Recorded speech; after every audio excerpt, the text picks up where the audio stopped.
Continuando con la unidad 8, vamos a abordar el estudio de la embriología, la anatomía y la fisiología de los cordados. En esta primera diapositiva se ilustra un poco la organogénesis de los cordados, es decir, la formación de los órganos en los cordados en comparación con otros animales.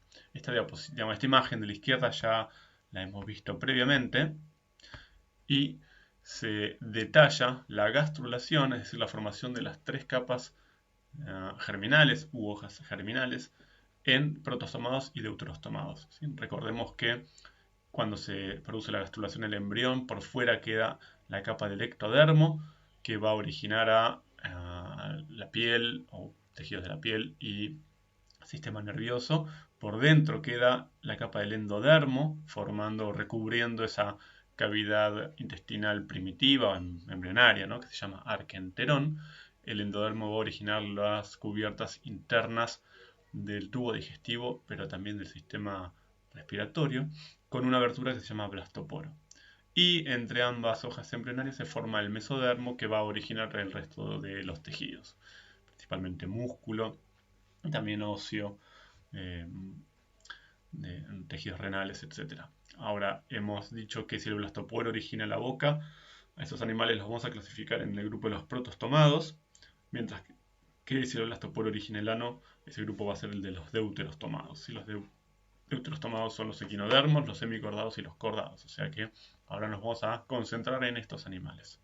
También habíamos dicho que el mesodermo y el celoma se forman en protostomados y deuterostomados de dos maneras distintas. En los deuterostomados, en la parte que va a ser la anterior, se forman dos pliegues en la capa del endodermo y por invaginación se forman las capas del mesodermo.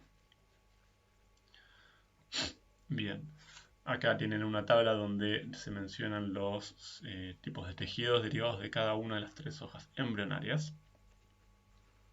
Y en realidad no es del todo correcto decir que hay tres hojas embrionarias, porque no es un tejido embrionario, pero hay un cuarto tipo de células que van a originar o van a participar en la formación de distintos órganos. ¿Sí? Fíjense que aquí tenemos una imagen de un embrión de una rana que se llama Xenopus. Esa rana es un modelo de estudio en embriología, ¿sí? En algunos acuarios donde se venden peces también pueden encontrar que vendan esta rana. Y este embrión está formado por muchas células. Si hacemos un corte transversal, ¿sí? Vamos a observar esto, ¿sí? La disposición del ectodermo en toda la periferia. Pegado al ectodermo vamos a encontrar al mesodermo, aquí está ilustrado en rojo, ¿sí? Y más hacia adentro el endodermo ilustrado en amarillo. Fíjense que en el interior del endodermo encontramos el arquenterón, ¿sí? Que es ese tubo digestivo primitivo. Pero también pueden observar esto, ¿sí? El mesodermo en rojo tiene una porción diferente, ¿sí? Que es lo que va a originar la notocorda. ¿Sí? La notocorda en los cordados tiene un origen mesodérmico. Eso por un lado. Y por otro lado, el ectodermo en la parte dorsal comienza a formar un pliegue, ¿sí? Una hendidura, que es lo que se ve en esta zona. ¿Sí? Toda esta hendidura, ¿sí? Se llama pliegue neural. ¿Sí? El pliegue neural va a abarcar toda la zona del dorso del embrión, pero va a tener una abertura un tanto mayor en uno de los extremos. ¿Sí? Lo que estamos viendo aquí en el gráfico del medio es la formación de ese pliegue neural con la placa neural. ¿Sí? Hay dos pliegues, son las dos crestas, y ese valle se llama placa neural. A lo largo del desarrollo embrionario, esos pliegues se van levantando, esa hendidura, la placa se va metiendo hacia adentro, y si observan aquí en este tercer momento, los dos pliegues toman contacto, la placa forma un tubo hueco y ese tubo hueco termina por desprenderse. Ese tubo hueco, que es un derivado de la placa neural, va a originar el tubo neural. El tubo neural es lo que va a diferenciarse en el sistema nervioso, ¿sí? En el sistema nervioso central. O sea, en toda la médula que va a luego ser engrosada en su segmento anterior, originando el cerebro o el céfalo. Eso por un lado. Ahora, por otro lado, si se fijan en este tercer punto, estos pliegues neurales o crestas neurales van a proveer de una serie de células que van a ir migrando de esa zona de las crestas o pliegues hacia distintas partes del embrión. ¿Sí? Esas células se llaman células de la cresta neural y si bien no son un verdadero tejido, como el endodermo, el mesodermo o el ectodermo, son un tipo celular muy importante y es de alguna manera el cuarto, entre comillas, tejido, ¿sí?, embrionario. Las células de la cresta neural tienen potencial para originar un montón de células en diversos órganos, ¿sí?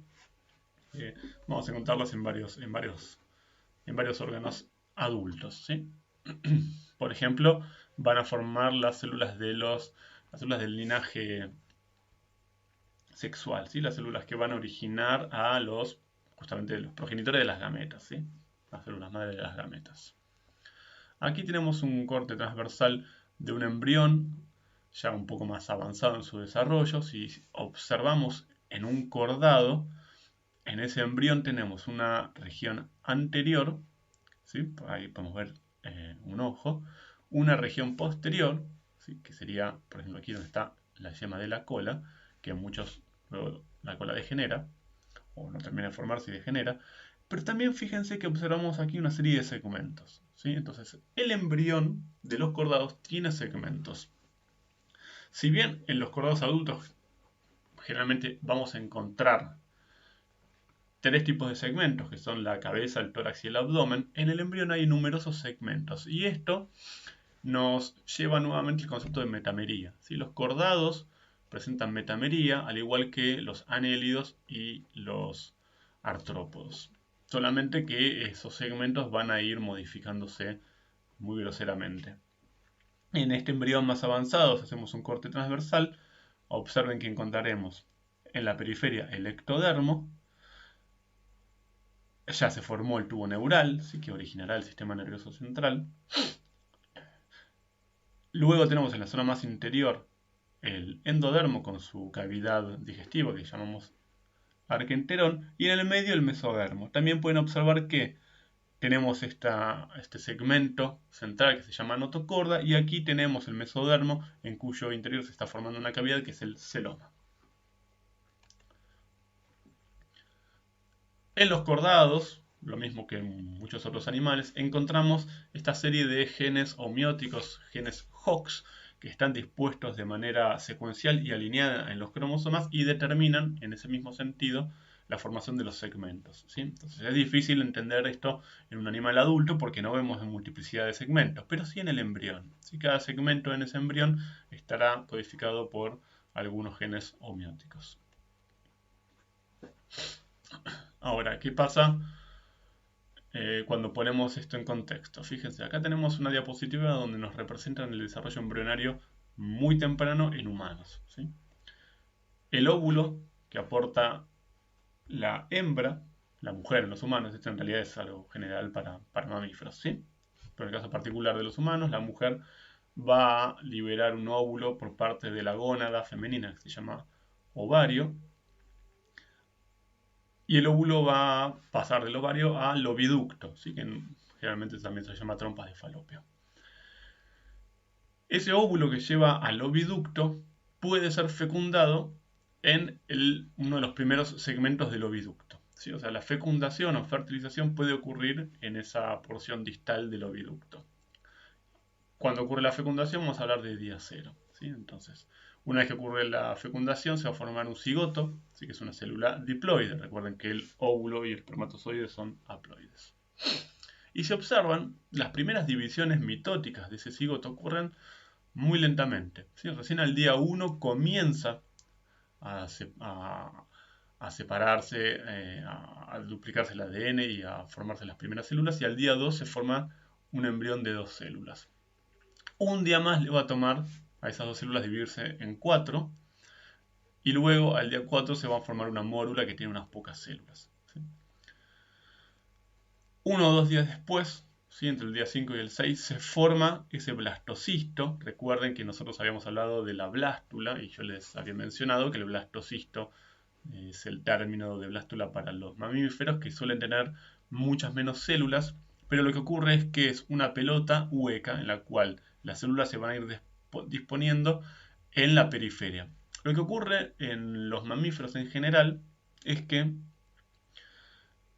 queda una cavidad, pero en una de las dos mitades, ¿sí? Entonces hay una porción más bien sólida y compacta de células en ese blastocisto, que es lo que vemos aquí en la mitad de abajo, mientras que en la parte de arriba vemos que se queda esa cavidad que se llama blastocele, ¿sí?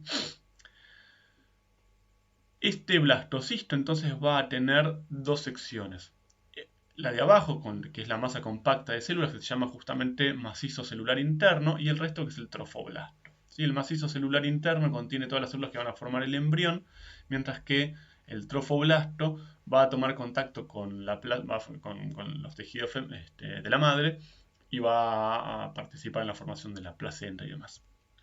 A la semana más o menos el blastocisto entra en un contacto muy estrecho con el endometrio, ¿sí? Que es este epitelio más interno en el útero, y se va a formar una relación extremadamente estrecha entre las células del trofoblasto y el endometrio, en la cual se va a terminar esa implantación. Fíjense que queda inmerso y recubierto por las células del endometrio para que se establezcan relaciones de señalización y se pueda formar la placenta y el cordón umbilical.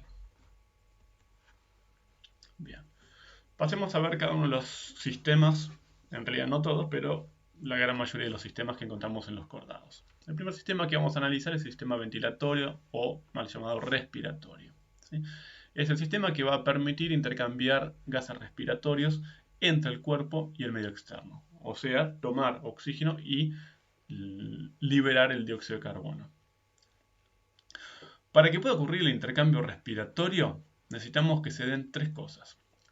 La primera es que haya una superficie respiratoria y esa superficie tiene que ser húmeda para que los gases, oxígeno y dióxido de carbono, puedan disolverse en esa agua, en ese fluido de la superficie respiratoria. Y eso va a permitir la difusión. ¿Por qué? Porque en definitiva van a hacer movimientos de difusión de las moléculas oxígeno y dióxido de carbono a través de esas membranas. La segunda condición que tiene que darse es que esa superficie de intercambio tiene que ser muy delgada. Recordemos que cuanto más fina es esa membrana por la cual difunden los gases, más probable puede ser la difusión y más rápido va a ocurrir. Por lo tanto, esas superficies de intercambio tienen que ser delgadas. Y el tercer factor tiene que ser que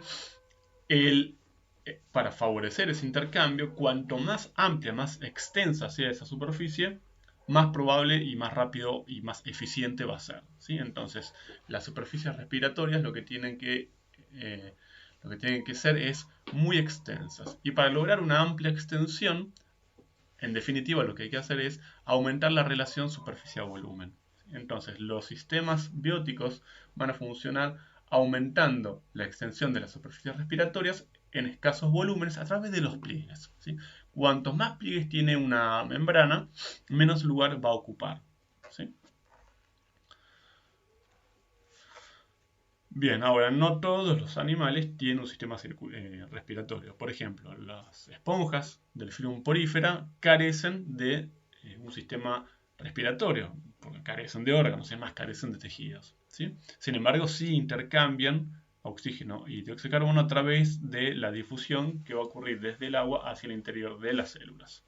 O sea que las membranas que tienen que atravesar son las membranas celulares o plasmáticas.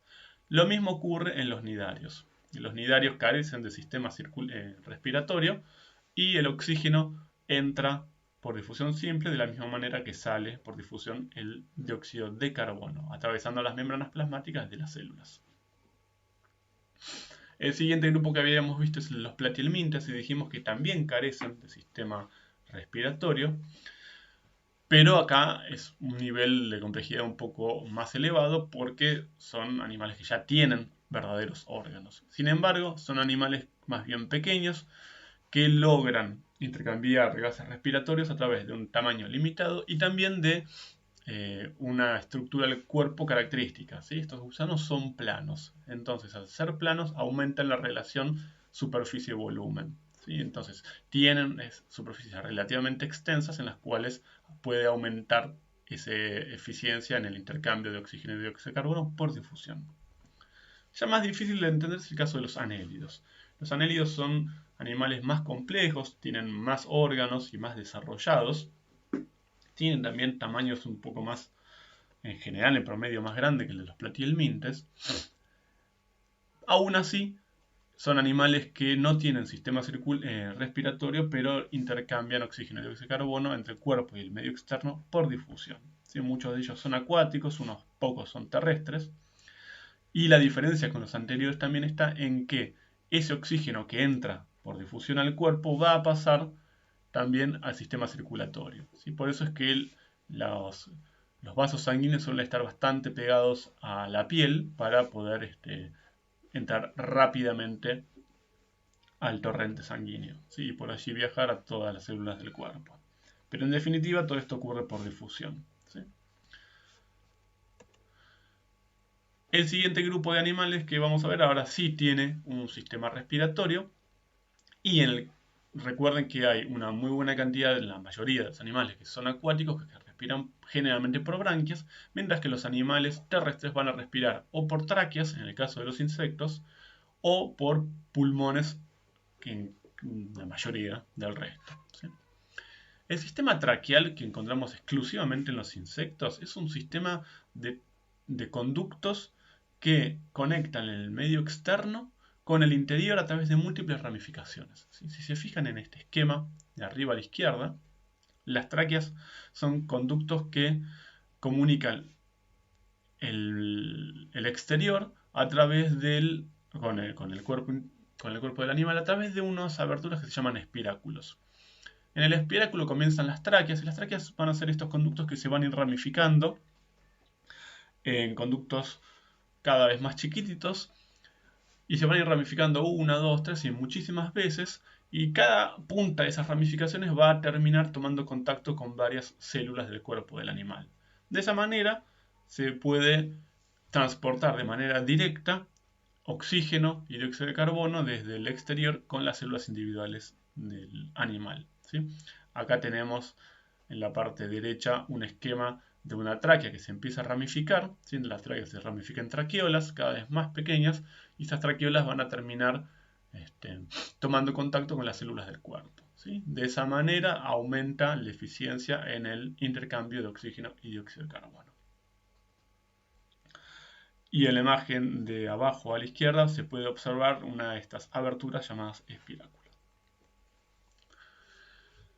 En los peces lo mismo que en la mayoría de los... O sea, los peces ya son cordados, ¿sí? Y al igual que la mayoría de los animales acuáticos respiran por branquias. Acá estamos observando una imagen de la cabeza de un pez en la cual vamos a encontrar las branquias, ¿sí? Que a veces también se las llama agallas, ¿sí? Que van a ser puntos de contacto entre el sistema circulatorio con el agua circundante, ¿sí? Las branquias suelen estar cubiertas por una tapa, ¿sí? muy adaptada a esta protección que se llama opérculo. Y si observamos estas branquias, normalmente en la mayoría de los peces óseos, los actinopterigios, hay 4 branquias. Lo que vamos a encontrar es que cada una de estas branquias está formada por una serie de membranas que se llaman lamelas, ¿sí? Dispuestas en forma de V, y están sostenidas por lo que se llaman arcos branquiales.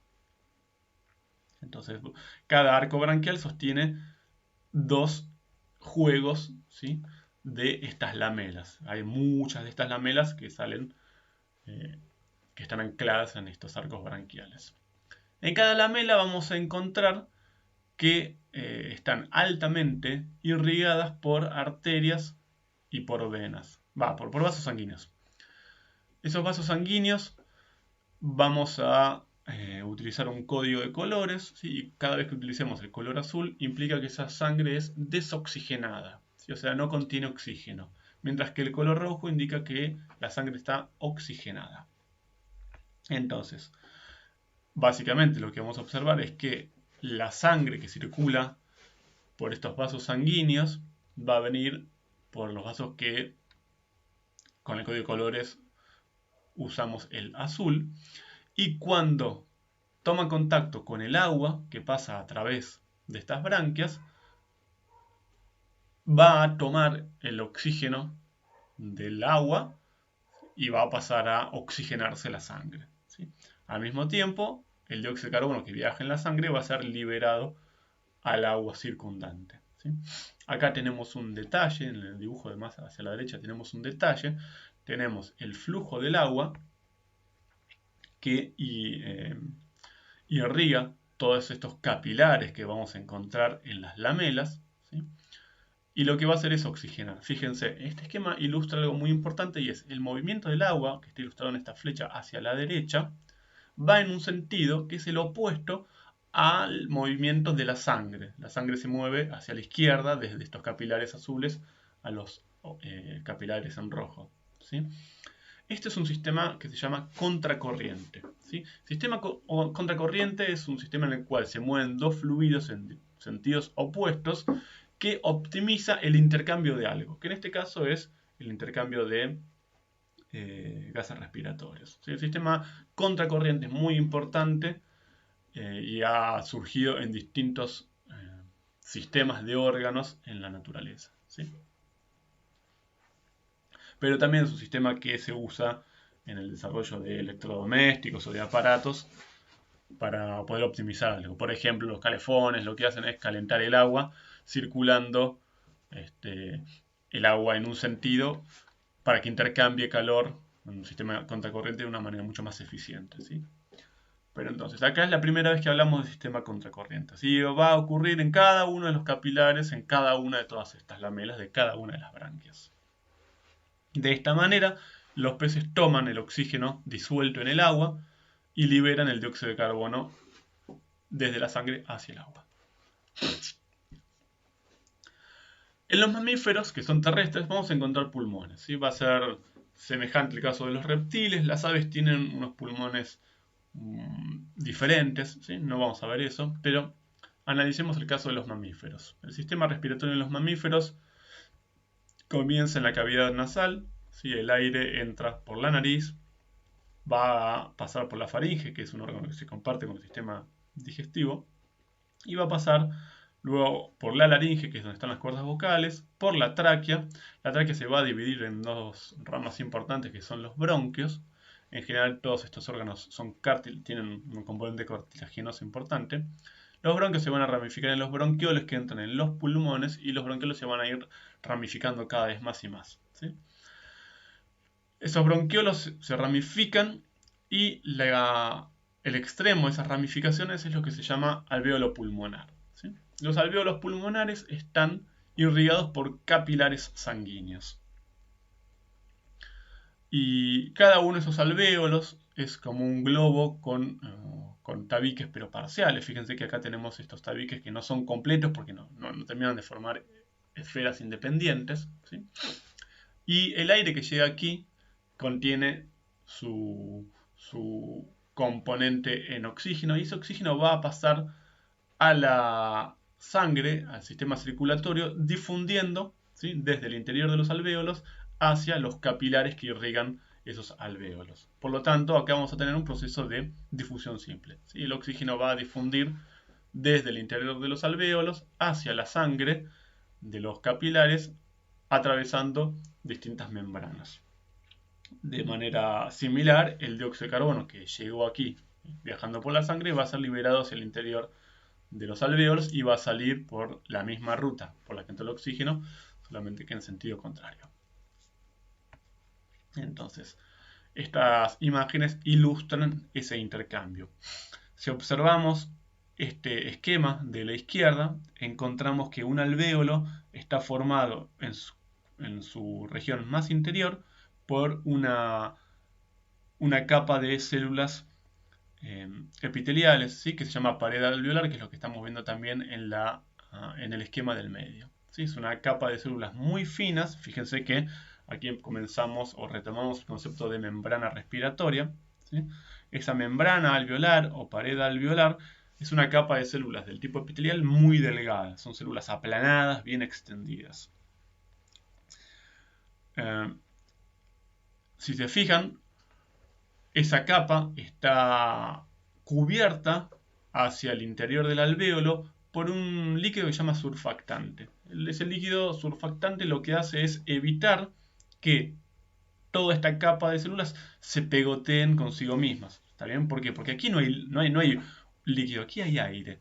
Y una pelota, ¿sí? Cuando esto se hace vacío, ¿sí? Lo que tendría que ocurrir es que esta membrana respiratoria, esta serie de células se pegotearían entre sí y no podría volver a hincharse, ¿sí? Para que eso no ocurra, esas células epiteliales van a fabricar y secretar hacia el exterior, que sería esta recubierta de los alvéolos, ese líquido surfactante.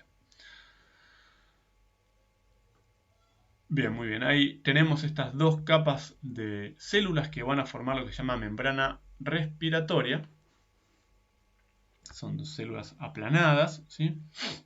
Y más hacia afuera vamos a encontrar la red de capilares que está irrigando ese alvéolo pulmonar en este caso, ¿sí? Que es lo que se señala aquí. Este capilar es un vaso sanguíneo que tiene una única célula de espesor y lo que estamos viendo aquí en su interior, que es que en su interior están viajando los glóbulos rojos, ¿sí? Los glóbulos rojos en este caso están ilustrados de azul, lo que significa que están viajando por la sangre desoxigenada y cuando llegue el oxígeno al interior de los alvéolos va a difundir, va a atravesar el líquido surfactante, va a atravesar por difusión la membrana de estas dos capas celulares que forman lo que se llama membrana respiratoria y va a entrar al interior de los glóbulos rojos siempre por difusión simple, es decir, a favor del gradiente. Mejor dicho, sería a favor del gradiente de presión, ¿sí? Porque como son gases respiratorios, no se habla de concentración, sino de presiones parciales de gases. Entonces, a medida que viajan, la sangre por el interior de los capilares se va a ir oxigenando y es por eso que se dibujan los glóbulos rojos de color rojo. De manera similar, los glóbulos rojos que llevan dióxido de carbono lo van a ir liberando y se va a transportar por difusión simple desde los glóbulos rojos, desde la sangre hacia los alvéolos pulmonares. Ahora, ¿cómo viajan estas moléculas?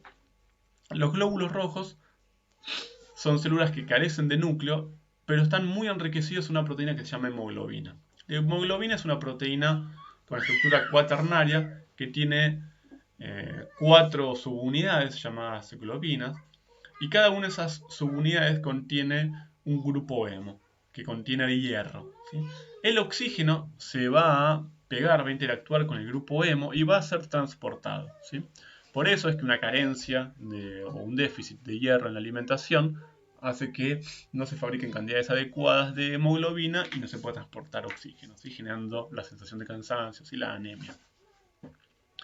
Entonces, a medida que el oxígeno pasa desde el interior de los alvéolos hacia los glóbulos rojos, va a ser transportado unido a hemoglobina. ¿Por qué entra oxígeno en los glóbulos rojos, en los capilares de los alvéolos? Por una diferencia de presiones, es decir, a favor del gradiente de presiones, ¿sí? Y se establece esa difusión simple. Cada vez que ese oxígeno viaja por la sangre y llega a distintos tejidos, como los tejidos están usando activamente oxígeno, la cantidad de oxígeno en los demás tejidos va a ser escasa, va a ser menor. En otras palabras, va a haber una baja presión parcial de oxígeno. Por lo tanto, ese oxígeno que llega por la sangre a los distintos tejidos del cuerpo va a ser transportado por difusión simple a favor del gradiente de presiones, ¿sí? Donde hay alta presión o alta cantidad de oxígeno en la hemoglobina de los glóbulos rojos, va a pasar a las células del cuerpo que lo están utilizando, que lo necesitan, que es lo que estamos observando en este esquema del medio. Entonces, a la pregunta de cómo se transporta el oxígeno en la sangre, respondemos que es a través de la hemoglobina. El oxígeno se une de manera débil a la hemoglobina. ¿Cómo se transporta el dióxido de carbono en la sangre? El dióxido de carbono se va a transportar de 3 maneras. Una primera manera es uniéndose a la hemoglobina. Si muy poca cantidad del dióxido de carbono que liberan las células producto del metabolismo se une a la hemoglobina como se une el oxígeno. Una segunda manera es disuelto en la sangre, en el líquido de la sangre. ¿Sí? Estos dos casos están subrepresentados. O sea, es poco el dióxido de carbono que se transporta disuelto en sangre y es poco el dióxido de carbono que se transporta asociado a la hemoglobina. La mayor parte del dióxido de carbono es liberado por las células y en el agua de la sangre el dióxido de carbono va a reaccionar, es lo que estamos observando en el esquema de la derecha, el dióxido de carbono reacciona con el agua, con una molécula de agua, y forma una molécula que se llama ácido carbónico. ¿Sí? El ácido carbónico va a entrar en equilibrio ácido-base y va a desprender un protón, que es lo que se simboliza con H+, ¿sí? Es un hidrógeno sin su electrón.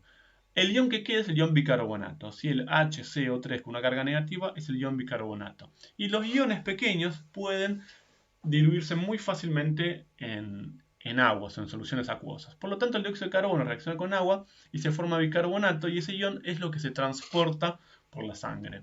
¿Sí? Entonces, en los tejidos que están metabolizando liberan dióxido de carbono, el dióxido de carbono reacciona con el agua, se transforma en bicarbonato y el bicarbonato viaja por la sangre. Cuando esa sangre con bicarbonato llega a los capilares de los alvéolos, lo que va a ocurrir es que todos estos movimientos por difusión van a continuar, solamente que en los capilares de los alvéolos el ion bicarbonato va a reaccionar con un protón, se va a formar ese ácido carbónico que aquí no está dibujado, y ese ácido carbónico se va a convertir en dióxido de carbono y en agua, ¿sí? En la reacción opuesta.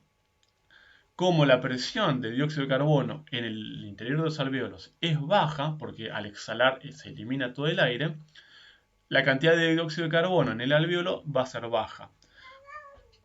Entonces, si la cantidad de dióxido de carbono es baja, este equilibrio, si ustedes ya cursaron o tienen una idea de química y se acuerdan del principio de Letelier, el equilibrio se va a desplazar desde la formación de bicarbonato y de protones hacia la formación de dióxido de carbono y agua. De esa manera, al desplazarse el equilibrio, por el principio de Letelier, el dióxido de carbono va a ser transportado por difusión hacia el interior de los alvéolos y de allí será eliminado desde el cuerpo.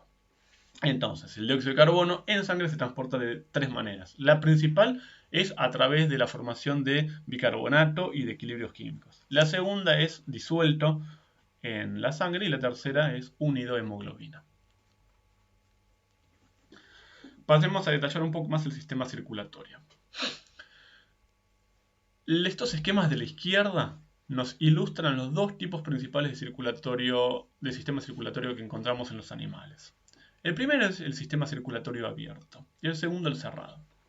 Si recuerdan, el sistema circulatorio abierto consiste en una serie de vasos y de corazón que transportan la sangre, pero esa sangre viaja parcialmente en el interior de los vasos y luego es liberada hacia lagunas que bañan todos los órganos que requieren sangre, que requieren nutrientes y gases respiratorios.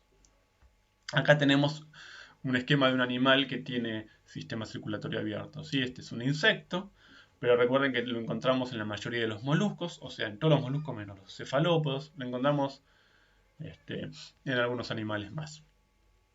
Ahora, podemos observar que hay un corazón, ¿sí? Que es el órgano del sistema circulatorio que bombea la sangre, y puede ser bombeada hacia una serie de vasos. ¿Sí?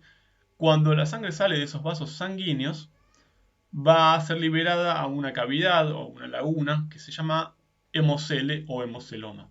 En estos casos, a la sangre del sistema circulatorio abierto se le llama hemolinfa. En este esquema podemos comprender que la sangre que es liberada desde los vasos hacia el hemoceloma va a encontrar aquí todos los órganos que van a tomar contacto con la sangre. En el cambio, en el sistema circulatorio cerrado, la sangre siempre está confinada a vasos, ¿sí? O al corazón, que en realidad es un vaso sanguíneo muy engrosado. El corazón va a bombear la sangre, va a tener para eso válvulas cardíacas, también en el sistema circulatorio abierto, que es lo que se señala aquí, y va a viajar en vasos. Esos vasos se van a ir ramificando. El máximo nivel de ramificaciones del sistema circulatorio es lo que llamamos capilares. Los capilares van a tomar contacto con todas las células del cuerpo, pero la sangre nunca va a salir de los capilares, ¿sí? Los capilares luego se van a ir uniendo, se van a ir fusionando y se van a formar vasos sanguíneos más gruesos que van a volver en el circuito hacia el corazón, ¿sí? Transportando la sangre que nunca salió del sistema circulatorio. Acá observamos lo que ocurre en un anélido. Si la sangre es bombeada por el corazón, viaja por este vaso sanguíneo ventral, se va a ir ramificando en distintos capilares que irrigan las células del cuerpo y esa sangre va a volver por un vaso sanguíneo dorsal, de nuevo al corazón. Entonces, dentro del sistema circulatorio cerrado, donde la sangre siempre está confinada al interior de los vasos, vamos a encontrar que hay distintos tipos de corazones, pero también distintos tipos de circulación. Veamos el primer caso. El primer caso es el sistema de los peces. Los peces tienen un corazón bicameral, tiene dos cámaras. Una de esas cámaras, que es donde llega la sangre, se llama aurícula, y la segunda cámara es el ventrículo, que es la cámara del corazón desde donde sale la sangre. El circuito del sistema circulatorio en los peces implica que la sangre sale del corazón, se dirige a las branquias, donde se va a oxigenar, o sea, llega sangre desoxigenada a las branquias. En las branquias, el oxígeno del agua va a pasar a la sangre en esos capilares y el dióxido de carbono en la sangre va a ser liberado hacia el agua. O sea que en las branquias la sangre se oxigena. La sangre oxigenada sale de las branquias y va a ser conducida por distintos vasos que se van a ir ramificando a nuevos capilares y van a irrigar todas las células de todo el cuerpo. ¿Sí? Las células la sangre va a irrigar al tubo digestivo, a todo el sistema renal de excreción, todos los músculos y también inclusive las células de las branquias que necesitan metabolizar. Entonces, cada vez que esos capilares irrigan las células del cuerpo del pez, van a liberar el oxígeno, van a tomar el dióxido de carbono, que es el desecho del metabolismo de esas células, y la sangre va a pasar a ser desoxigenada. Esa sangre desoxigenada va a volver al corazón, ¿sí? A través de las válvulas cardíacas, para recomenzar el circuito. Este es un circuito simple, ¿sí? Es un circuito simple porque la sangre desoxigenada llega a las branquias, se oxigena, libera el contenido posteriormente de oxígeno y también de nutrientes, obviamente, a las células del cuerpo y vuelve al corazón. El sistema que vemos a continuación es el de los anfibios y algunos reptiles. Y en este sistema vamos a encontrar un corazón con 3 cámaras. Vamos a ver que este corazón tiene 2 aurículas y un ventrículo. Pero hay una segunda característica muy importante.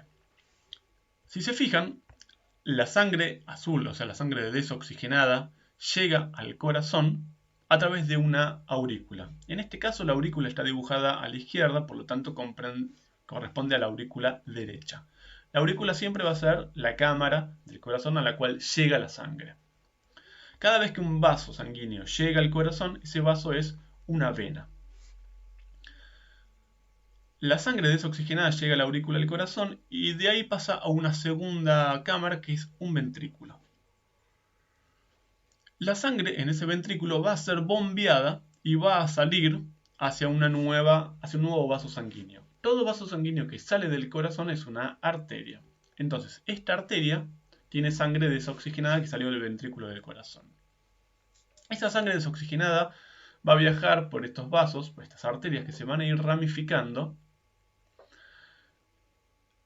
en capilares que van a irrigar los pulmones. En los pulmones la sangre se va a oxigenar. Por eso ahora vamos a tener el código rojo.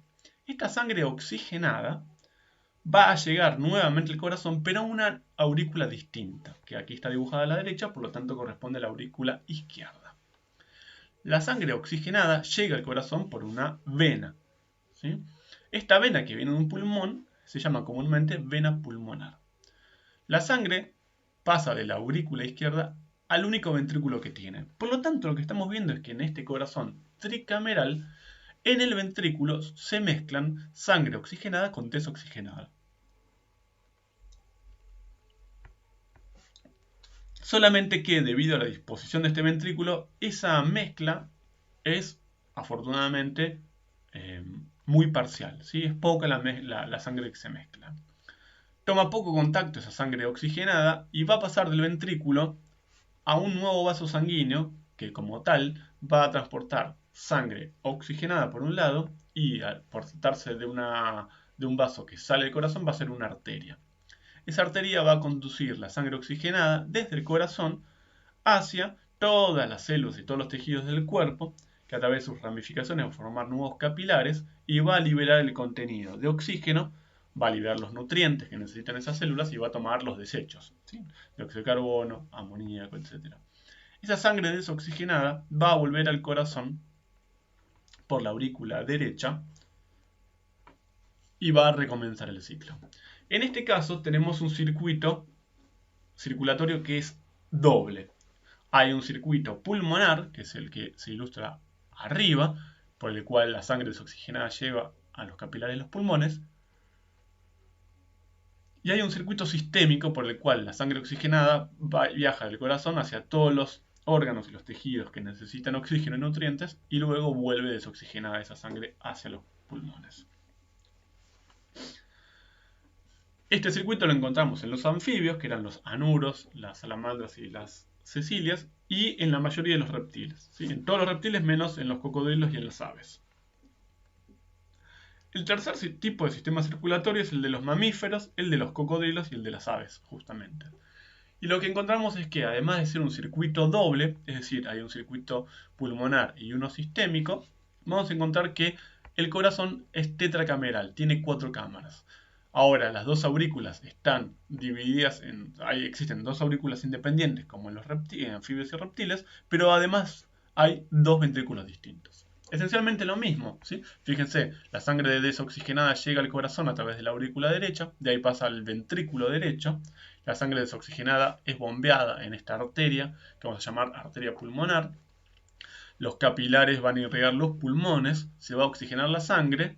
Ahora vamos a estar hablando de una vena que transporta la sangre oxigenada hacia el corazón. Y esa sangre llega por la aurícula izquierda, pasa al ventrículo izquierdo y de ahí la sangre oxigenada sale por un vaso que se va a llamar aorta, ¿sí? Y por la aorta la sangre oxigenada va a ser transportada a todos los tejidos y órganos del cuerpo. Aquí estamos observando un esquema del corazón, no vamos a ver demasiado el detalle, ¿sí? Pero el corazón humano, lo mismo que cualquier corazón de mamífero, tiene 4 cámaras. Lo que quisiera que comprendan es que para que haya un flujo unidireccional de la sangre, es decir, para que la sangre vaya en un sentido y no vaya en reversa, existen diversas válvulas, ¿sí? Hay válvulas cardíacas que lo que hacen es permitir la entrada de la sangre por esta vena sistémica hacia la aurícula, ¿sí? Hay válvulas que permiten el pasaje de una aurícula a un ventrículo y hay válvulas que permiten la salida de la sangre desde un ventrículo hacia una arteria, ¿sí? La vena cava es la vena que trae la sangre desoxigenada desde todos los tejidos y órganos hacia el corazón, ¿sí? Y la aorta es la arteria que lleva la sangre oxigenada desde el corazón hacia todas las células del cuerpo. Ahora, por un lado, las válvulas cardíacas que están siempre representadas acá, vean que hay una válvula que se llama pulmonar, está la válvula tricúspide, ¿sí? Que comunica aurícula con ventrículo, está la válvula aórtica que comunica el ventrículo izquierdo con la aorta, la válvula mitral que comunica aurícula y ventrículo izquierdos, ¿sí? Además de este flujo unidireccional, necesitamos la capacidad de poder bombear la sangre. El músculo cardíaco, ¿sí? Que es ese músculo que forma el corazón, tiene la capacidad de contraerse de manera involuntaria, ¿sí? O sea, nosotros no estamos pensando en hacer mover nuestro corazón, ¿sí? En que nuestro corazón, así como podemos mover un dedo, ¿sí? Nosotros no estamos pensando constantemente. ¿Por qué? Porque hay un movimiento involuntario. Las células musculares cardíacas se contraen en respuesta a un estímulo de algo que se llama marcapasos, ¿sí? Los marcapasos son regiones en el corazón que generan un impulso eléctrico que se transmite a las células musculares y hacen que se contraigan y que bombeen la sangre, ¿sí? Esos marcapasos también se los llama nodos, ¿sí? Y vamos a encontrar varios. El primero es el marcapasos o nodo sinoauricular, ¿sí? Sino es del seno venoso, de la sangre que en la zona de la vena cava, que llega a la aurícula justamente. Ese nodo sinoauricular detecta justamente la llegada de la sangre y lo que va a hacer es generar un impulso eléctrico que lo que va a hacer es inducir la contracción de las células de la aurícula.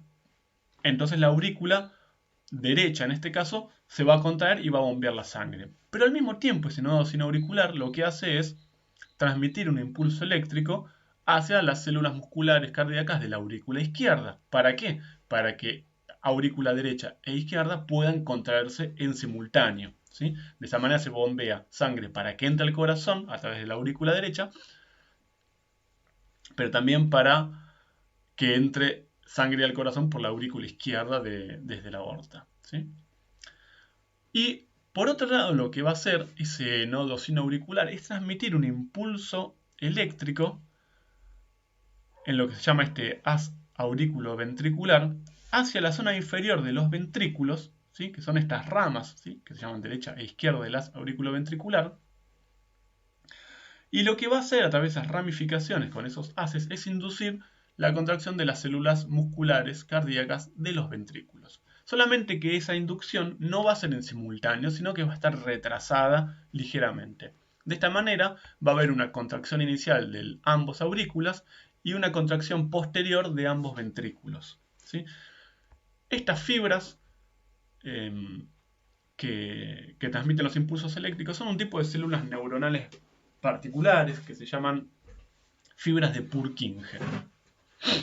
Ahora, y este retraso lo que va a permitir es que se bombee sangre, permitiendo la entrada desde los vasos hacia las aurículas por un lado, y un segundo, que es el primer latido, y el segundo latido lo que va a hacer es impulsar la sangre desde los ventrículos hacia las arterias. De esta manera se favorece la entrada de sangre hacia el corazón y la salida de sangre desde el corazón. Y tenemos esos dos latidos característicos. Acá tienen una imagen de las fibras del músculo cardíaco, que son distintas de los músculos esqueléticos, ¿sí? que permiten el movimiento del cuerpo. Pasemos a nuestro siguiente sistema, que es el sistema digestivo. ¿Sí?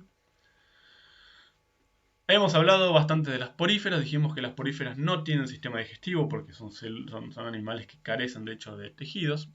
Esto no implica que no se alimentan. Las esponjas se alimentan por digestión intracelular, ¿sí?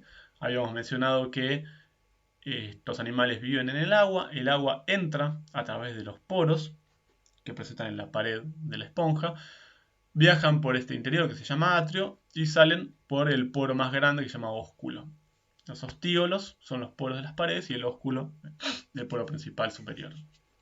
Cuando el agua atraviesa estos poros y viaja por el atrio, transporta nutrientes y esos nutrientes van a pasar por difusión o van a ser endocitados principalmente por estas células que se llaman coanocitos. Habíamos mencionado a los coanocitos, dijimos que son células que tienen un flagelo y un collar que rodea ese flagelo. Los coanocitos pueden incorporar partículas alimenticias justamente utilizando estas proyecciones de la membrana plasmática que es el collar, ¿sí? Van a incorporarlas por endocitosis, se va a formar una vacuola digestiva que contiene en su interior las partículas de alimento, pueden ser organismos unicelulares. Esas vacuolas digestivas contienen en su interior enzimas que van a hidrolizar todas las moléculas de esa partícula alimenticia. Las partículas nutrientes del alimento van a ser transportadas hacia el citoplasma y en su interior van a quedar las moléculas de desecho que van a ser liberadas hacia el exterior por exocitosis. Lo que se ilustra en este caso es que la vacuola alimenticia que contiene la partícula de alimento generalmente se fusiona con un lisosoma, ¿sí? Un lisosoma es un tipo de vesícula que tiene enzimas digestivas, ¿sí? Tiene proteasas, tiene lipasas, sacaridasas, etc. Entonces, la digestión en estos animales ocurre en el interior de la célula, es una digestión intracelular y no hay sistema digestivo. En los nidarios, las hidras y las medusas, no hay un tubo digestivo, pero sin embargo hay una cavidad, que dijimos que se llama cavidad gastrovascular, que hace las veces de tubo digestivo. ¿Sí? Estos animales tienen tejidos pero no tienen órganos.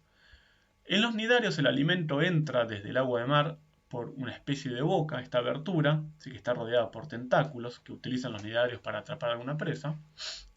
Y en el interior, esta cavidad gastrovascular, las células del epitelio que rodean esta cavidad lo que van a hacer es liberar enzimas que van a ir rompiendo, van a ir hidrolizando a la presa. ¿Sí? Por lo tanto, como la digestión aquí ocurre fuera de las células, hablamos de una digestión extracelular. Cuando se va degradando esta partícula alimenticia o este animal, esta presa, se va a ir rompiendo en sus moléculas constitutivas y esas moléculas van a ser incorporadas por las células de este epitelio a través de endocitosis. Luego ya tenemos una digestión propiamente dicha, ¿sí?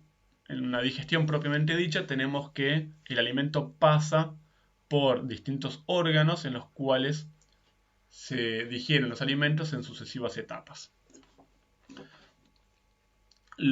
Se representa en este caso con un anélido. El alimento entra por la boca, pasa a distintos órganos digestivos, ¿sí? Que es la faringe, que es un órgano que puede almacenar temporalmente el alimento, de ahí pasa al esófago, que es un órgano de comunicación. El esófago se ensancha y se forma el buche. ¿Sí? El buche es un órgano digestivo que puede almacenar por bastante tiempo el alimento. De ahí pasa a la molleja. En la molleja el alimento empieza a ser triturado, ¿sí? Que es un tipo de digestión mecánica. Muchos animales que tienen molleja lo que hacen es triturar el alimento junto con algún tipo de partícula sólida que incorporaron. ¿Sí? Ese alimento triturado pasa al intestino y el intestino es el órgano por excelencia donde se va a ocurrir la absorción, ¿sí? Donde los nutrientes van a pasar por difusión de ahí al torrente sanguíneo. ¿Sí? Los desechos van a ser expulsados por el ano. Ese esquema es algo bastante básico para cualquier animal que tiene un tubo digestivo. Puede haber distintas modificaciones. ¿Sí? Por ejemplo, las aves tienen un buche que lo que va a hacer es almacenar y humedecer el alimento, ¿sí? Para favorecer la digestión. Esto se debe a que las aves no tienen dientes y no trituran el alimento en la boca. ¿Sí? De ahí va a pasar a la primera cavidad estomacal. En general, el estómago secreta enzimas que digieren principalmente las proteínas. La segunda cavidad estomacal también se la llama molleja y ahí ocurre que se tritura, ¿sí? Muchas aves también incorporan partículas sólidas que ayudan a triturar los alimentos. Y de ahí el alimento parcialmente digerido va a terminar de ser digerido en el intestino donde va a ser absorbido. ¿Sí? Las aves cuentan con un intestino dividido en uno delgado y en uno grueso. El intestino delgado generalmente funciona absorbiendo los nutrientes y el intestino grueso funciona reabsorbiendo el agua para que no se pierda. ¿Sí? Y tenemos aquí el ejemplo de una vaca, ¿sí? Que es un rumiante. Los rumiantes tienen, eh, dependiendo de los casos, pero suelen tener 4 cavidades gástricas, ¿sí? Que se llaman rumen, retículo, omaso y abomaso. ¿Sí? Lo que ocurre en estos casos es que son animales adaptados a una nutrición vegetal y los animales, casi sin excepción, carecen de enzimas que puedan degradar todos los hidratos de carbono presentes en los vegetales, principalmente la celulosa, que es el hidrato de carbono más común. Como los animales no tienen enzimas que puedan degradar la celulosa, lo que hacen es albergar de manera simbiótica muchos microorganismos. En los rumiantes lo almacenan en esta primera cavidad estomacal que se llama rumen, y esos microorganismos sí tienen la capacidad de degradar la celulosa. ¿Sí? El alimento va a ser digerido, va a ir pasando de una cámara a la otra, también va a ser regurgitado para continuar la digestión mecánica por masticación y luego pasar al intestino. Aquí tenemos el caso del tubo digestivo de los humanos. ¿Sí? Recuerden que la faringe es el órgano que se comparte entre el sistema digestivo y el respiratorio. El alimento va a pasar desde la faringe hacia el esófago pero como la faringe se comparte también con el sistema respiratorio, hay una válvula que se llama epiglotis, que es la campanita, que lo que hace es bloquear el pasaje en una o en otra dirección, ¿sí? Habíamos dicho que el estómago suele favorecer la digestión de las proteínas, pero fíjense, la digestión en humanos comienza en la boca a través de una digestión mecánica, ¿sí? La masticación digiere mecánicamente el alimento, pero también hay una digestión química porque hay glándulas, las glándulas salivales, que liberan enzimas para ir rompiendo distintos tipos de moléculas, ¿sí? En particular hay una enzima que se llama alfa-amilasa que rompe el almidón, ¿sí? Entonces, en la boca comienza la digestión mecánica y la digestión química o enzimática. Pasa por el esófago y en el estómago va a ocurrir la digestión química, ¿sí? Donde se van a liberar enzimas que degradan las proteínas, ¿sí? Son proteasas, pero también el estómago libera ácido clorhídrico y hace que el pH sea muy bajo y muy ácido. Ese pH ácido va a promover la hidrólisis de distintos tipos de biomoléculas. De allí el alimento parcialmente digerido va a pasar al primer tramo del intestino delgado que se llama duodeno. En el duodeno ahora el pH es ligeramente elevado y en ese duodeno se van a liberar distintos líquidos, distintos jugos, ¿sí? Y que contienen cada uno enzimas digestivas. En el duodeno se libera el contenido de la vesícula biliar, ¿sí? La bilis. La bilis es fabricada por el hígado, se almacena en la vesícula biliar y se libera al duodeno. Y también se libera el contenido del jugo pancreático. El páncreas tiene dos funciones. Una función exocrina, que es liberar enzimas hidrolíticas, y una función endocrina, que es la de liberar hormonas, ¿sí? Como la insulina. El páncreas libera el jugo pancreático hacia el duodeno, ¿sí? De esa manera el duodeno termina de ocurrir la digestión química de todas las biomoléculas, ¿sí? Porque confluyen el jugo intestinal, el pancreático y el biliar, ¿sí? Ahora, la bilis lo que hace es favorecer la degradación de lípidos. ¿Por qué? Porque la bilis funciona como un agente emulsionante. Lo que hace lo que ocurre es lo siguiente. La bilis está formada por moléculas anfipáticas de alguna manera, que lo que hacen es intercalarse con las moléculas hidrofóbicas, o sea, no polares, que no se disuelven en agua, y las abre y las expone a la acción de distintas enzimas. Por eso decimos que es emulsionante. En el intestino, entonces en el primer tramo, que se llama duodeno, termina de ocurrir toda la digestión química, y a lo largo del intestino, cuando va viajando el alimento ya digerido, va a ir siendo absorbido, ¿sí? Posteriormente va a pasar al intestino grueso, y en el intestino grueso lo que va a ocurrir es la reabsorción de agua y la formación de las heces que contienen todos los restos, ¿sí? Lo que se va a observar en patrones de los animales es que la herbivoría, que implica la alimentación a base de plantas, debido a que las plantas tienen mucha celulosa que no es fácilmente degradable porque esos animales tienen que tener alguna relación simbiótica con microorganismos, los animales herbívoros tienen intestinos muy largos, ¿sí? Para que puedan entrar todos los intestinos en la cavidad abdominal, obviamente tienen que estar muy plegados, ¿sí? En cambio, los animales carnívoros suelen tener intestinos mucho más cortos. Nuestro siguiente sistema es el excretor. El sistema excretor es el sistema por el cual se eliminan desde la sangre los desechos, principalmente los desechos nitrogenados. Tenemos que pensar que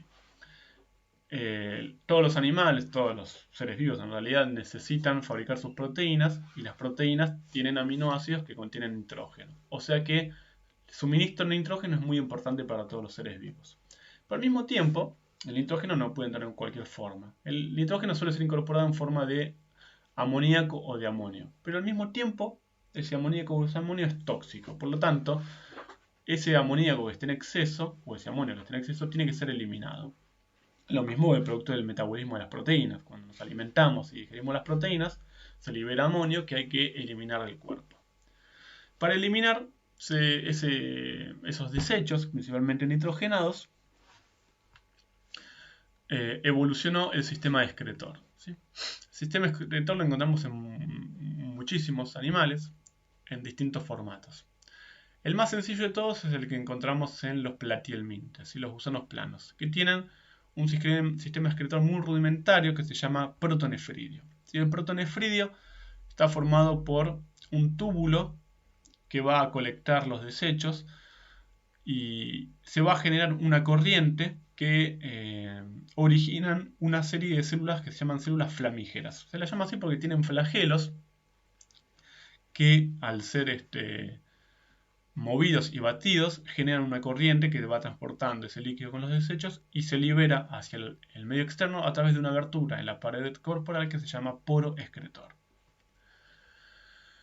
En el caso de los insectos, ese sistema excretor está formado por los túbulos de Malpighi. Los túbulos de Malpighi son unas fibras muy alargadas, ¿sí?, tubulares, que se originan en el intestino y lo que hacen es capturar los desechos nitrogenados contenidos en el hemocele o hemoceloma. ¿Sí? Recuerden que ahí es donde la sangre o hemolinfa es vertida desde esos vasos sanguíneos más bien cortos.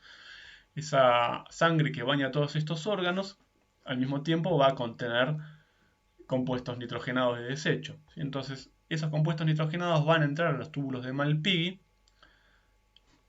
y de ahí van a pasar al intestino. O sea que los desechos nitrogenados son capturados desde el hemocele, pero son eliminados a través del tubo digestivo. Esto ocurre en los insectos. En los anélidos, donde hay metamería, cada uno de los segmentos tiene un sistema o su propio, entre comillas, ¿no?, su propio sistema excretor que consiste en nefridios. Si se fijan, el nefridio lo que hace es tomar a través de este nefrostoma los desechos nitrogenados del contenido del líquido del celoma de uno de los segmentos, pero pasa al segmento siguiente. ¿Sí? O sea, el nefridio de un segmento, de un metámero, va a tomar los desechos nitrogenados del líquido celomático del segmento adyacente. ¿Sí? Entonces van a pasar al interior del nefridio y ese nefridio está muy irrigado por capilares que lo que van a hacer es permitir que los desechos nitrogenados sean eliminados, pero no el agua. ¿Sí? Recuerden que estos animales, sobre todo los terrestres, tienen que evitar la pérdida de agua por deshidratación. Para que el agua no sea eliminada en exceso del interior del cuerpo, esa agua que está en el interior de los nefridios va a volver a pasar a la sangre, ¿sí?, en estos capilares que irrigan el nefridio. Entonces, el agua es reabsorbida en la sangre y los desechos nitrogenados van a ser eliminados a través del nefridio por esta abertura que se llama nefridioporo. Cada segmento tiene su nefridio con su nefridioporo y con su lecho capilar. Y si hacemos un gran salto, llegamos al sistema excretor de los mamíferos, que es extremadamente parecido al de los reptiles, y el de los peces es parecido, solamente que bueno, hay una serie de adaptaciones. Veamos directamente el sistema excretor de los mamíferos. Los mamíferos tienen dos riñones. Esos riñones están irrigados por sangre y van a liberar todo su contenido a través de uréteres, en los cuales va a viajar el líquido con los desechos nitrogenados. Ese líquido va a ser almacenado temporariamente en la vejiga y la vejiga va a comunicar con el medio externo para liberar. El sistema excretor en los mamíferos lo que va a hacer entonces es, por un lado, eliminar los desechos nitrogenados. Pero por otro lado lo que tiene que hacer es evitar la pérdida de agua. ¿Sí? ¿Por qué? Porque los desechos nitrogenados en los mamíferos, que son principalmente animales terrestres, los desechos nitrogenados son eliminados, recuerden que son, según el desecho nitrogenado podrá ser amoníaco, amonio o ácido úrico, o urea también. Esos desechos nitrogenados son iones, y los iones se disuelven en agua. Entonces, eliminar desechos nitrogenados implica eliminar también agua. Lo que hay que hacer, de alguna manera, es eliminar los desechos nitrogenados, pero minimizando la cantidad de agua. ¿Sí? ¿Por qué? Porque cuanta más agua se pierda en la orina, más se puede deshidratar un animal. Por lo tanto, el sistema excretor en los mamíferos implica eliminar los desechos nitrogenados, pero concentrar la orina. ¿sí? Acá vamos a empezar a hablar de orina, que es el líquido que se excreta conteniendo los desechos nitrogenados. Entonces, los riñones son órganos muy adaptados a concentrar la orina, ¿sí? Brevemente, ¿qué es lo que ocurre? La sangre irriga, llega al interior de los riñones, y en los riñones hay miles y miles de unidades renales que se llaman nefrona, ¿sí? Lo que observamos aquí es la unidad funcional del riñón que se llama nefrona, que es esta serie de conductos, ¿sí? Comienza aquí con esta cápsula de Bowman que lo que va a hacer es rodear un capilar que se llama glomérulo, ¿sí? Que trae la sangre a través de esta arteriola.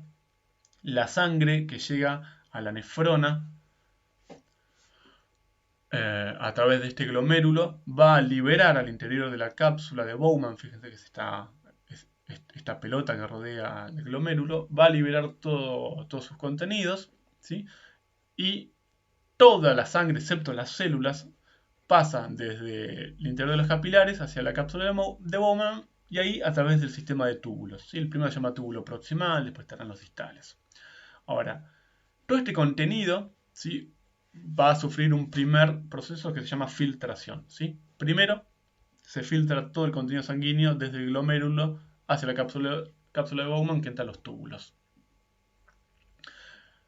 Ese líquido va a circular por todos estos túbulos que están muy irrigados, si observan, por los vasos y por los capilares de estas arterias y arteriolas, ¿sí?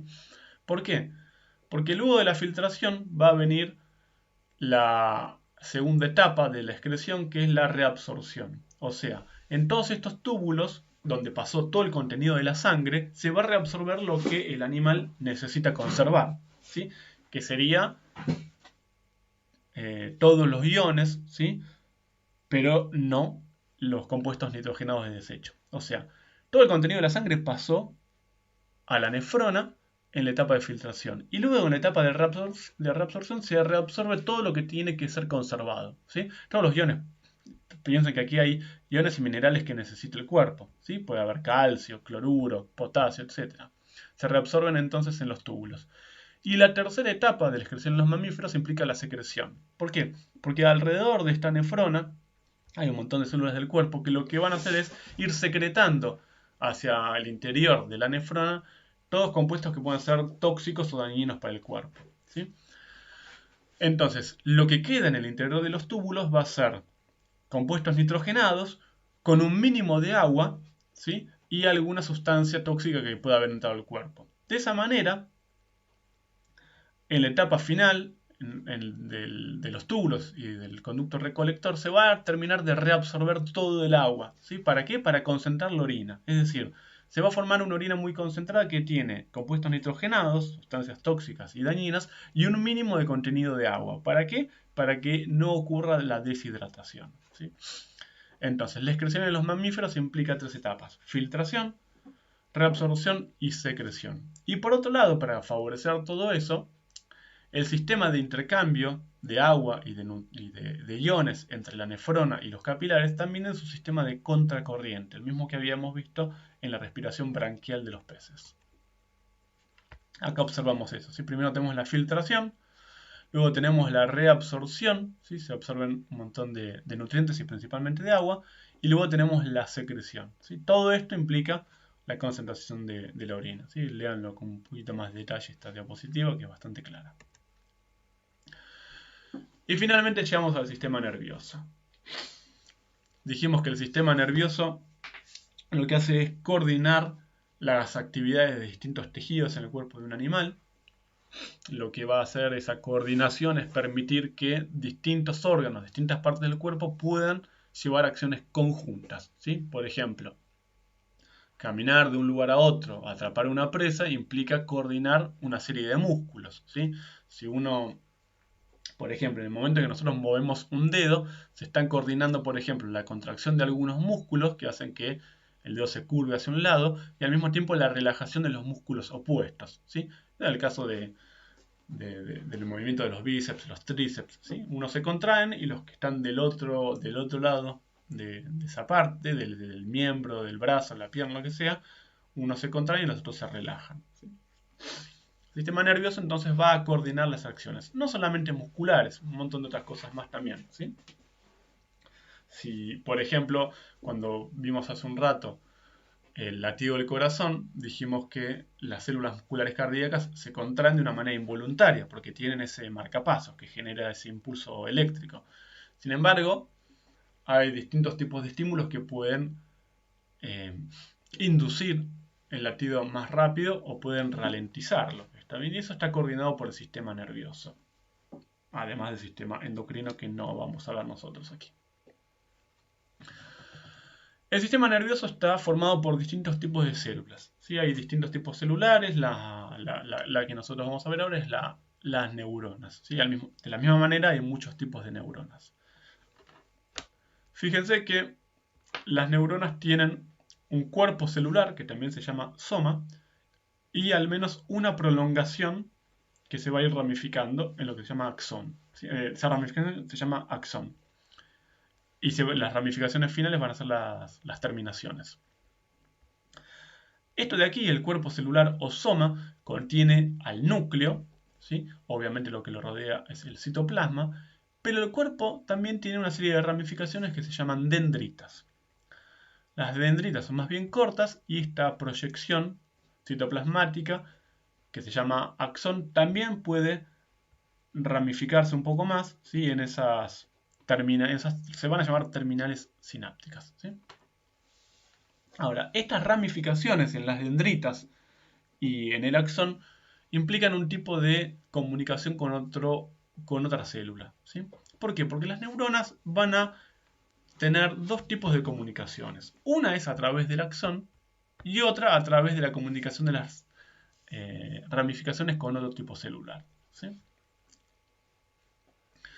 La célula neuronal lo que va a hacer es generar y transmitir un impulso eléctrico. ¿Sí? Un impulso eléctrico, que no deja de ser una corriente eléctrica, es de alguna manera un movimiento de cargas. ¿Sí? Generar un potencial eléctrico que implica el movimiento de cargas. ¿Sí? Esas cargas no van a ser de electrones como en una corriente eléctrica, ¿sí? La de 220 voltios de la pared, sino que van a ser iones. ¿Sí? Los iones que van a participar en el establecimiento de los potenciales eléctricos en las neuronas son los iones sodio y los potasio. ¿Sí? Principalmente esos dos, hay más, pero esos son los dos principales. Entonces, de alguna manera, lo que hace una neurona es, con sus dendritas en su soma, en su cuerpo celular, es detectar una señal. En respuesta a esa señal va a generar un potencial eléctrico y ese potencial eléctrico va a ser transmitido a lo largo del axón. Ese potencial eléctrico que se transmite en el axón se llama potencial de acción. Ese potencial eléctrico va a llegar a las terminales axónicas y lo que va a hacer es desencadenar una liberación de moléculas señalizadoras hacia otro tipo celular, que puede ser otra neurona, pero también puede ser una célula muscular. ¿Sí? Entonces, una neurona va a funcionar como un cable eléctrico. ¿Sí? Como tal, un cable eléctrico siempre está protegido por una vaina. ¿Sí? En el caso doméstico tiene una vaina de plástico que protege no solamente a las personas, sino que también hace que esa corriente eléctrica circule más rápido. De la misma manera, el axón está recubierto por unas células que se llaman células de Schwann, que lo que hacen es aislarla eléctricamente y hacer que ese impulso pueda ser transmitido más rápido. El sistema nervioso de esa manera va a coordinar estímulos y respuestas entre distintos tejidos de una manera muy rápida, ¿sí? Porque un potencial de acción es transmitir información de una manera rápida. Estamos hablando de milisegundos, ¿sí? Un segundo dividido en 1000. Entonces, tenemos primero que llega un estímulo a esta neurona a través de las dendritas. Ese estímulo va a generar una respuesta, que en ese caso va a ser generar un potencial de acción y transmitirlo por el axón. Ese potencial de acción va a llegar a las terminales axónicas y va a generar una nueva respuesta, que va a ser liberar un nuevo estímulo. Ese estímulo que es sensado, que es detectado por las dendritas, lo mismo que el que es liberado por las terminales axónicas, son unas moléculas pequeñas, generalmente derivadas de aminoácidos, que se llaman neurotransmisores. ¿Por qué? Porque una célula neuronal que libera un neurotransmisor hacia otra célula neuronal o una célula muscular, no importa, lo va a hacer a través de un espacio muy reducido, porque esas dos células nunca se van a tocar, ¿sí? Entonces, acá en este detalle estamos viendo la terminal sináptica, que es la ramificación del axón de esta célula principal. Tenemos un espacio sináptico y acá tenemos la membrana plasmática de la siguiente célula, que es esta que está representada aquí, esta otra neurona. Estas dos células no se tocan, pero sí se comunican porque la primera va a liberar estas moléculas, ¿sí? por exocitosis, y esas moléculas neurotransmisoras van a desencadenar una respuesta en la siguiente neurona al unirse a través de sus receptores que son específicos, ¿sí? Entonces, las neuronas se comunican de dos maneras, a través de impulsos eléctricos, pero también a través de la liberación de neurotransmisores. El neurotransmisor que llegó a esta dendrita, a esta neurona, va a generar como respuesta la generación de un nuevo potencial eléctrico. Entonces, neurotransmisores y potenciales están íntimamente relacionados. ¿Cómo se genera ese impulso eléctrico? No, veamos brevemente en qué consiste. Esto es algo bastante complejo, yo les pido que lean con detalle estas figuras y que también lean detenidamente los libros, ¿sí? Es muy difícil explicarlo presentando o grabando un audio en una presentación. Pero si se acuerdan, nosotros hablamos en las clases de transporte, en la primera unidad, hablamos de casos en los cuales se bombeaban en contra del gradiente iones y ese bombeo era con gasto de energía, ¿sí? Esos casos, ¿sí? En esos casos hablábamos de bombas, que son proteínas que hidrolizan ATP para transportar algo en contra del gradiente. En el caso de las neuronas, no es una proteína que está presente en todas las demás, ¿sí? Solamente que en muchísima mayor abundancia. Se llama bomba de sodio-potasio. La bomba de sodio-potasio lo que hace es utilizar la energía de la hidrólisis del ATP para transportar en contra del gradiente sodio hacia afuera y potasio hacia adentro. Sin embargo, lo que ocurre es que bombea al mismo tiempo 3 iones sodio hacia afuera, hacia el espacio extracelular, al tiempo que bombea 2 iones potasio hacia el interior citoplasmático. De esa manera, si bombea 3 cargas, pensemos lo siguiente, cada ion sodio tiene una carga positiva y cada ion potasio tiene una carga positiva. Si bombea 3 sodios hacia afuera, bombea 3 cargas positivas hacia afuera. Si bombea en contra gradiente 2 potasios, bombea 2 cargas positivas. O sea que hay fuera de la célula una carga positiva extra, o dicho en otras palabras, en el interior de la célula queda una carga negativa, ¿sí? La carga global es negativa en la superficie interna de esa membrana de la neurona y es positiva por fuera. Por lo tanto, si hay más cargas positivas afuera que adentro, ¿sí? Tenemos como referencia la membrana plasmática, ¿sí? Que es la membrana de ese conductor, ¿sí? Tenemos que hay una diferencia de cargas, positiva afuera y negativa adentro. Una diferencia de carga es es un potencial eléctrico. Entonces, el potencial eléctrico se genera en el cuerpo celular justamente porque se bombean 3 sodios hacia afuera y 2 potasios hacia adentro. Entonces, se va a generar un potencial eléctrico negativo, ¿sí? Que es de aproximadamente entre 60 y 90 unidades que se llama electronvoltios, ¿sí? Con un potencial negativo. O sea que, si hay un potencial, ¿sí? Lo podemos relacionar con el término de energía potencial, ese potencial se puede romper, ¿sí? Romper el potencial implica permitir ahora el pasaje de las cargas a favor del gradiente electroquímico, ¿sí? Entonces, retomando, esa bomba sodio-potasio va a generar un potencial. Ese potencial en las neuronas se llama potencial de acción, que lo que estamos viendo es esto, ¿sí? Esta neurona bombea constantemente sodio hacia afuera, potasio hacia adentro y mantiene un potencial. Todo esto se genera en el cuerpo celular. Ahora, lo que puede ocurrir es que llegue a la neurona un estímulo en forma de neurotransmisor. Ese estímulo lo que va a hacer es abrir los canales de sodio y de potasio. Recuerden que el bombeo ocurre en contragradiente. Esos neurotransmisores lo que van a hacer es abrir los canales y cuando se abren estos canales van a entrar los iones a favor de gradiente. O sea que va a entrar el sodio hacia adentro y puede salir eventualmente el potasio hacia afuera. El movimiento a favor de gradiente electroquímico de los iones va a hacer que la célula se despolarice. O sea, se generó un potencial y ahora, fíjense, acá en el eje vertical de este gráfico tenemos el potencial. Les había dicho que en el interior de la célula la carga es negativa, por eso tienen números negativos.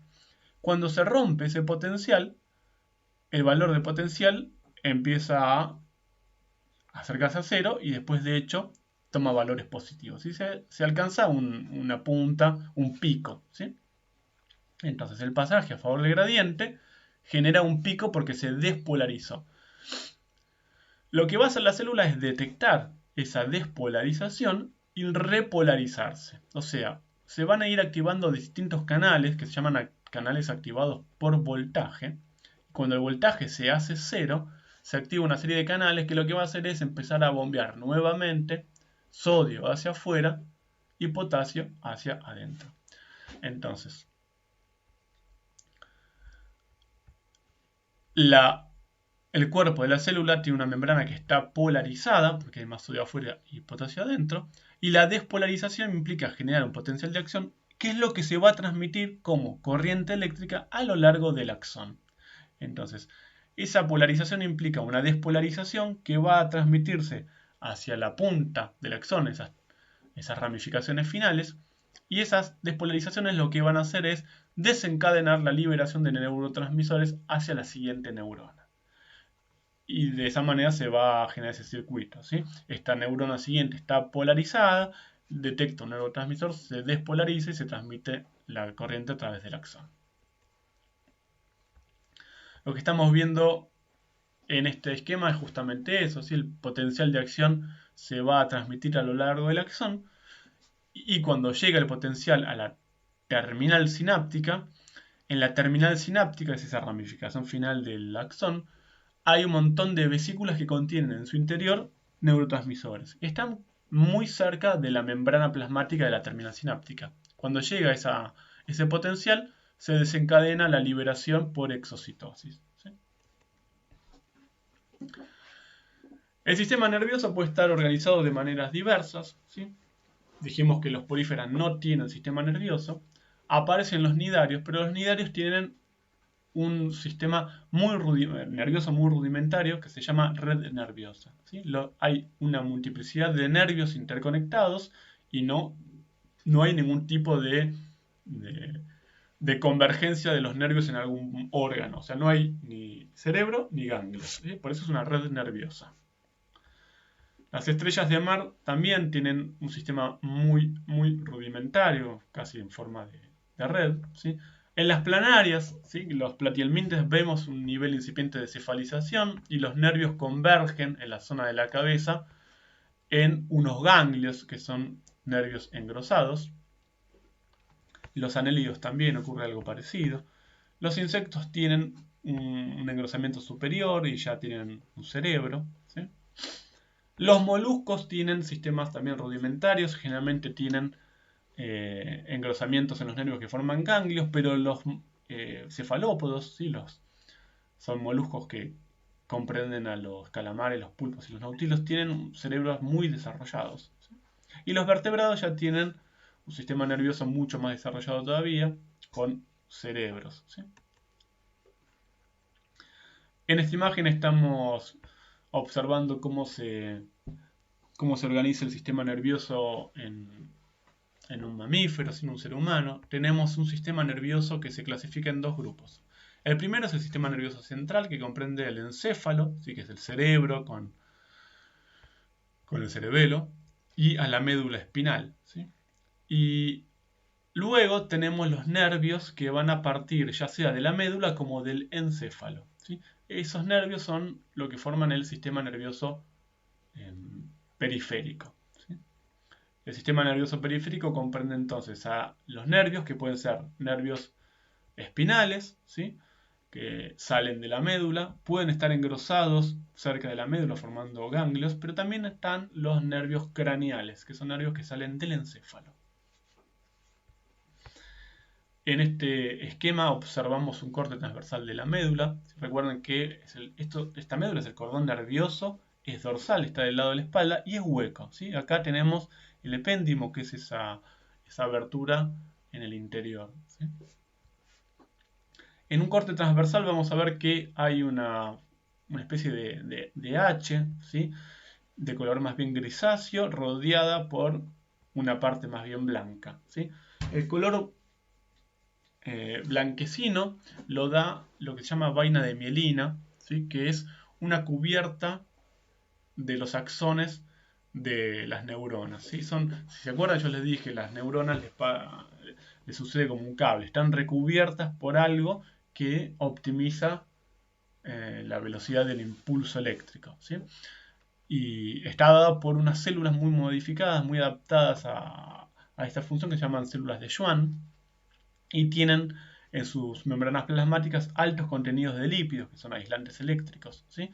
Y esos lípidos le dan el color blanco. O sea que cuando hablamos de esta parte blanca que se llama materia blanca, es porque estamos viendo células de Schwann, es porque estamos viendo los axones, ¿sí? En cambio, en la materia gris estamos viendo los somas o cuerpos celulares de las neuronas, ¿sí? En este corte tenemos la parte ventral aquí por debajo y la parte dorsal por arriba, ¿sí? Típicamente, un nervio viene con una rama dorsal, ¿sí? Que inerva la parte dorsal de la médula espinal, y ese nervio va a traer los axones de las neuronas sensoriales, es decir, las que detectan, sensan algo del ambiente, ¿sí? Podemos imaginarnos, esta figura termina aquí, pero si nos movemos hacia la derecha, esas neuronas sensoriales están viajando por un nervio, ¿sí? Que va a tener, por ejemplo, la capacidad de sensar, puede ser la temperatura, puede ser sensar olores, cuestiones táctiles, ¿sí? Esa neurona sensorial tiene un axón que viaja por esta rama o haz dorsal, ¿sí? Ese nervio o ese haz se va a engrosar en este ganglio dorsal, va a inervar la médula, ¿sí? Estamos hablando de ahora la materia gris, y ahí va a tomar contacto con nuevos tipos celulares, ¿sí? O sea, cuando hablamos de la transición materia gris y materia blanca, vamos a tener una comunicación sináptica entre dos neuronas. Entonces, acá vamos a tener muchos cuerpos celulares de las neuronas que van a irradiar sus axones a través del haz o raíz ventral, ¿sí? De esas neuronas, que ahora van a volver a formar parte del mismo nervio que el anterior, solamente que esta parte del nervio va a contener los axones de motoneuronas, es decir, neuronas que van a inervar células musculares. Si volvemos, tendríamos el ejemplo de un reflejo, de un arco reflejo, ¿sí? Vamos a ver el ejemplo típico de manual. Nos quemamos y se mueve el dedo, ¿sí? Si nos quemamos es porque detectamos algo, por ejemplo un cambio de temperatura, ¿sí? Eso lo hacemos con una neurona sensorial que va a tener su cuerpo celular inervando la piel del dedo, ¿sí? Ese cuerpo celular va a estar continuado por un axón que va a viajar en el haz dorsal, ¿sí? Sensorial de ese nervio que viaja por el dedo, viaja por el brazo, y cuando llega a la médula espinal, a la médula, va a comunicarse con una siguiente neurona que se llama interneurona, y esa interneurona va a comunicar con una tercera neurona que va a ser la neurona motora. El cuerpo de la neurona motora está aquí, en la materia gris, y el axón va a viajar por el haz o raíz ventral que va a formar parte del mismo nervio que antes, ¿sí? Y esa neurona motora o motoneurona va a terminar inervando un músculo de la punta del dedo y va a hacer que se mueva, ¿sí? Si hablamos de arco reflejo, estamos hablando de un estímulo, de una respuesta, pero que es involuntario, ¿sí? Eventualmente, ese estímulo que viaja por la célula, por la neurona sensorial, va a llegar al cerebro y vamos a tener la sensación de dolor y vamos a procesarlo y demás, y vamos a inclusive a aprenderlo, ¿sí? Pero la respuesta fue involuntaria, por eso es un arco reflejo. Y en esta última diapositiva se esquematiza la organización del sistema nervioso, ¿sí? Por lo menos en mamíferos. Dijimos que hay dos componentes, hay dos ramas, el sistema nervioso central y el periférico.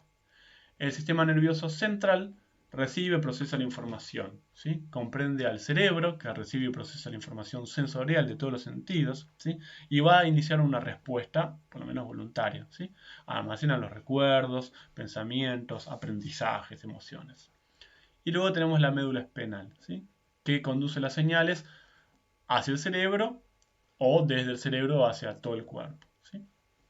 Y también va a controlar las acciones reflejas, que es el ejemplo que vimos recién. La segunda parte es el sistema nervioso periférico, ¿sí? Que transmite las señales en el sistema nervioso central y todo el cuerpo. Está formado por dos tipos principales de neuronas, que son las motrices o motoneuronas y las sensoriales. Las sensoriales van a transportar las señales, ¿sí? Desde los órganos sensoriales hacia el sistema nervioso central. Y las motoneuronas van a controlar las actividades, no solamente de músculos, ¿sí? A pesar del nombre, pero también de glándulas, ¿sí? Por eso es que el sistema nervioso puede controlar la liberación de hormonas. Vamos a hablar entonces de una parte que es el sistema nervioso somático, que controla los movimientos voluntarios, ¿sí? Todo lo que tiene que ver, por ejemplo, con la locomoción, y un sistema nervioso autónomo que controla todas las respuestas involuntarias, ¿sí? Por ejemplo, nosotros no controlamos el latido del corazón, eso lo hace el sistema nervioso autónomo, y de la misma manera no controlamos la presión sanguínea, ¿sí? Para que se contraigan algunas arterias, ¿sí? Eso está regulado por el sistema nervioso. Para respirar más o menos rápido, lo mismo. Para que llegue más sangre al sistema digestivo, lo mismo, ¿sí? Dentro del sistema nervioso autónomo vamos a tener dos ramas, la división simpática y la parasimpática, ¿sí? La división simpática prepara el cuerpo en general, ¿sí? Prepara el cuerpo para una respuesta que se llama de pelea o de huida, ¿sí? Mientras que la parasimpática en general domina los momentos de descanso, ¿sí? Pero bueno, no es muy estricto, ¿sí? Lo que podemos decir es que el sistema nervioso simpático y el parasimpático tienen funciones opuestas. Por ejemplo, según la cantidad de luz que llega a nuestro ojo, para regular la entrada de luz a través de la pupila se puede hacer más chiquita o más grande, ¿sí? Mientras el simpático hace que sea más chiquita, el parasimpático hace que sea más lenta, ¿sí? De la misma manera, para los músculos lisos, por ejemplo, del tubo digestivo, si se contraen, hace que haya un movimiento peristáltico y pueda impulsarse el transporte del alimento. Entonces el simpático va a ser, por ejemplo, que se contraiga y el parasimpático que se relaje o viceversa, ¿sí?